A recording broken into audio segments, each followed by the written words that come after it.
Rajkot PGVCL તરફથી 300 કરોડની વીજ ચોરી ઝડપી પાડવામાં આવી। 17 મહિનામાં સૌરાષ્ટ્ર અને કચ્છમાં જે ચેકિંગ કરવામાં આવ્યું હતું જેમાં વીજ ચોરી ઝડપાઈ।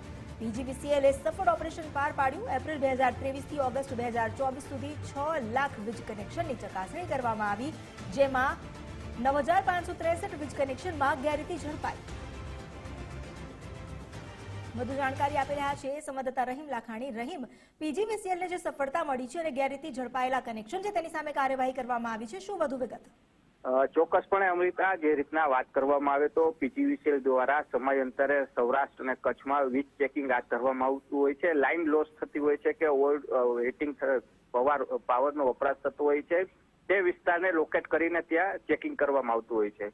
ચેકિંગની જરૂર જણાય તો જે ખેતીવાડી હોય કે ઇન્ડસ્ટ્રી વિસ્તાર હોય છે તો ત્યાં ડ્રોનની મદદથી પણ ચકાસણી કરવામાં આવી હતી ને જેમાં જે રીતના વાત કરવામાં આવે તો 17 માસની અંદર 300 કરોડ રૂપિયા જેટલી વીજ ચોરી છે તે ઝડપી પાડવામાં પીજીવીસીએલને સફળતા મળી છે। અલગ અલગ જિલ્લા વાઇઝ છે આંકડાઓ પણ તેઓએ જાહેર કર્યા છે, જેમાં જે ચકાસણી કરવામાં આવી છે તેમાં 9563 એવા વીજ કનેક્શન નીકળ્યા છે કે જેમાં પાવર ચોરી થતી હતી, તો અનેક જગ્યા એવી હતી કે ખોટા ટીસી ઉભા કરી અને પણ પાવર ચોરી છે તે ઇન્ડસ્ટ્રીઝ વિસ્તાર હોય કે ખેતીવાડી વિસ્તારમાં થતી હતી, ત્યાં પણ આ સફળતા મળી છે।